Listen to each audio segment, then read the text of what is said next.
He says he has foreign policy experience because he ran the Miss Universe pageant in Russia. Hillary Clinton yesterday in San Diego during what was billed as a foreign policy speech, more accurately, a screed against Donald Trump. And you heard the wisecrack about the Miss Universe pageant. But the latest poll from Rasmussen Reports shows that Mrs. Clinton only leads Mr. Trump by 1%. Take a look. Hillary at 38, the Donald at 37, and Libertarian nominee, former New Mexico Governor Gary Johnson at 8%. Against that backdrop, let's bring in our panel. First, via Skype from North Las Vegas, Nevada, chairman of the TeaParty.Ford.com, the TeaPartyFord.com, Niger Innis. Tried to dot too many I's there, Niger. Also joining us from Newsmax, Washington, my old congressional colleague, Michael Patrick Flanagan. Gents, we're very glad to have you here tonight on Newsmax Prime. And a reminder to those of you watching, we're happy to have your phone calls here at 1-877-NEWSMAX. That's 1-877-639-7629. So, there's Hillary, Michael Patrick Flanagan, saying the Donald has no foreign policy experience, but the polls show American voters don't think the former Secretary of State is all that hot when it comes to her qualifications. You see the close poll. Your reaction to where things stand right now?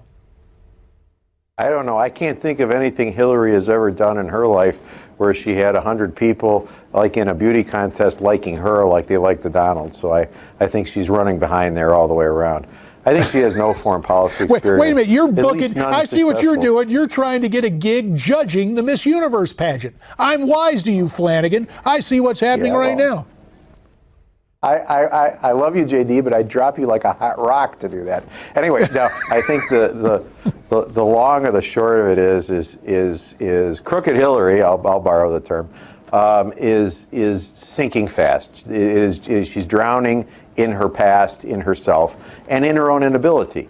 And she has gone in government for so long with effort equating work. And what I mean by that is saying, I was recently at a hail and farewell at the State Department. One ambassador was leaving, and he had worked for 3 years, and he came close to John Kerry's mileage number and miles flied. And that they kept talking about that like it's an accomplishment.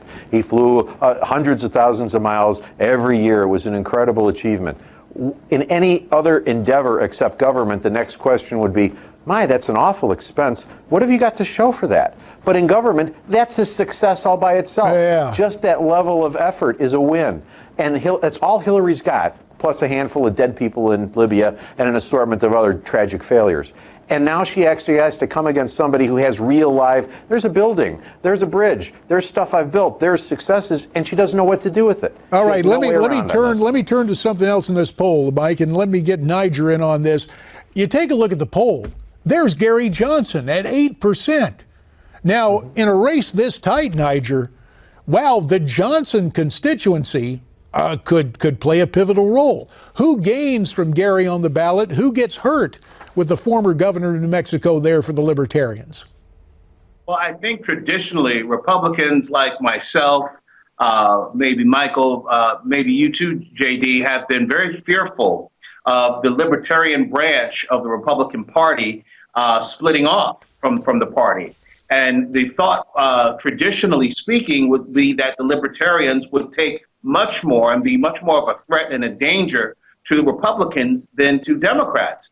But in this topsy-turvy, throw out the rules election year, we have a situation where it seems, at least nationally, that Gary Johnson is taking equally from Hillary Clinton supporters or Democrat supporters as he is from Republicans. So I'm not quite sure how this works out.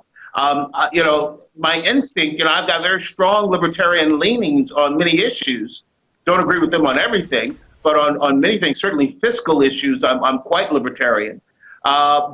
So my gut would say that ultimately, if Gary Johnson and Well pick up traction, it's going to hurt the Republican Party and the conservative cause. But in the short term, it looks like he's taking equally from both. All right, we'll keep an eye on that. And let's go to the phones right now at 1-877-NEWSMAX, calling in from Cleveland. the city that will host the Republican convention later this summer. We've got Bernie on the line. Hiya, Bernie. Hello. What's on your mind? Okay, on these here riots that's going on during the Republican Party get-togethers, I think Hillary Clinton and the Democratic Party ought to take responsibility for this. Understand something. The people who are outside are Democrat. That is why they are standing outside. And the big problem comes is they kind of forget that the people that are inside are actually American citizens. They are attacking American citizens. They are like Hitler's SS troops. They are trying to make them change their mind and do what they want, just like Hillary's trying to do. Hey, Bernie, let me ask you this. Since you live in Cleveland, and there was all this talk about disrupting the Republican convention, do you believe the police in Cleveland are well enough equipped to stop any type of violence on the streets of your hometown? That may be okay as far as being able to stop them, but it would mean that the Democratic mayor that we have would have to put them in possession of doing what they're supposed to do to protect American citizens. Bernie, I served this country. I gave up my time in order to provide people with the right to vote. And understand something, I am a Republican, but my wife is a Democrat. And whichever way she wants to vote, I let her vote. I do not influence her. I do not tell her, you can't do this.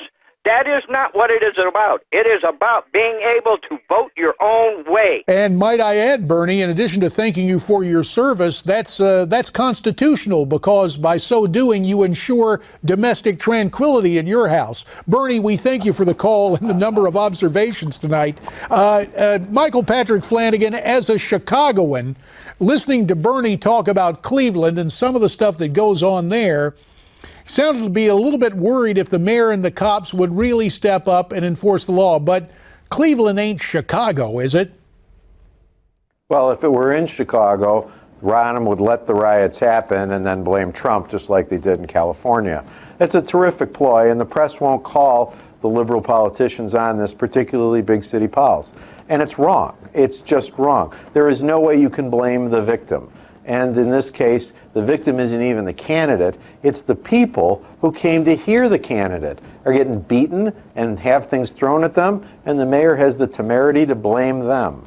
It's wrong, it's evil, it's bad, and it would happen in Chicago. I fear it will happen in Cleveland, and that's going to keep a problem. We'll keep an eye on that. Pardon the interruption. As time grows short, I want to get Niger back in on this. And Niger, I just want you to listen to more of Hillary's screed against Trump. We'll listen to what she had to say here, then I want to get your instant reaction with the time left. Here it is.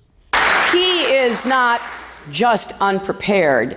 He is temperamentally unfit to hold an office that requires knowledge, stability, and immense responsibility.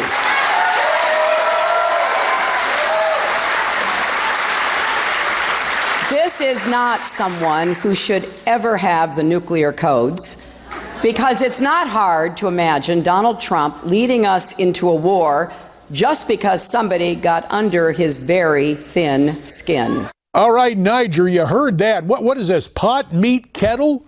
About 30 seconds, Niger.